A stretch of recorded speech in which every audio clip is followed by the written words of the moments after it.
Salut, c'est Agnès. Aujourd'hui, on se retrouve pour une nouvelle vidéo d'avant-match à la Besse Real. Le match se déroule au stade de la Mondiz Rosa. Le Deportivo Alavés doit augmenter son avance vis-à-vis de la zone rouge, alors que le Real entend réduire son écart sur le leader, l'Atlético Madrid.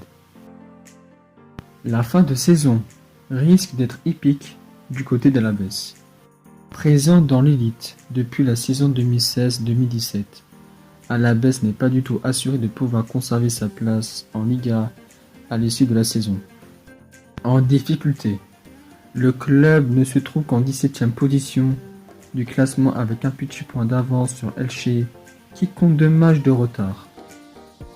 Dans la lune depuis quelque temps, les Basques sont dans une très mauvaise dynamique, défaits par l'Atlético de 1, Cadiz 3-1 et par le FC Séville de 1. Mardi soir, ils ont également coulé en Coupe du Roi face à Almeria, 5-0. Le Real tente de défendre son titre obtenu non sans mal en fin de saison dernière dans sa lutte sans merci avec le Barça. Mais cette saison, la tâche s'annonce encore plus compliquée pour les Merengues qui sont à la 2e position de cette Liga avec 4 points de retard sur l'Atlético et surtout 2 matchs de retard. Tenus en échec par Elche à 1, ils avaient battu le Celta 2-0 avant de faire match nul avec le mal classé Osasuna 0-0. Peu en vue lors de la Supercoupe d'Espagne, ils ont été battus dès les demi de finale par Bilbao 2-1 et ont enchaîné avec une énorme désillusion en Coupe du Roi éliminé par le club de 3e division d'Alcoyana en prolongation de 1. Marcelo c'était l'homme du match côté Real, il a été décisif de la passe d'Eder Militao pour l'ouverture du score du Real avant la mi-temps. Mariano, quelle soirée catastrophe pour lui, il a commis plein de fautes qui avaient presque été expulsé du match, mais heureusement il a été remplacé par Benzema avant le temps réglementaire.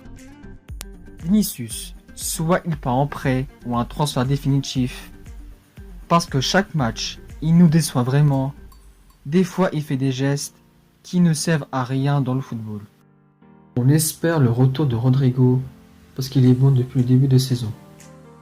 À Alavés, le défenseur Alberto Rodriguez devrait faire son retour de suspension.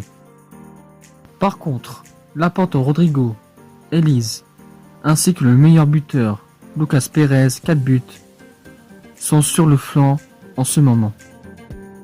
Au Real, l'attaquant Rodrigo et le latéral droit titulaire Cavaral ne sont pas dispo pour le moment, tandis que le décevant Jovic est reparti en prêt du côté de Francfort. 2 buts la semaine dernière. En pointe, le très bon Benzema a inscrit 8 buts et délivré 6 pas décisifs cette saison. Défaite lors du match aller contre le adversaire du jour et celle vécue cette semaine en Coupe du Roi. Les Merengues devraient mettre un point d'honneur à s'imposer dans cette rencontre. Victoire 2-0 du Real. Le Real vont-ils gagner ce match à la baisse? Vont-ils éviter la zone rouge? Zidane va-t-il trouver une solution pour gagner ce match, pour ne pas creuser l'écart sur le leader, l'Atlético Madrid?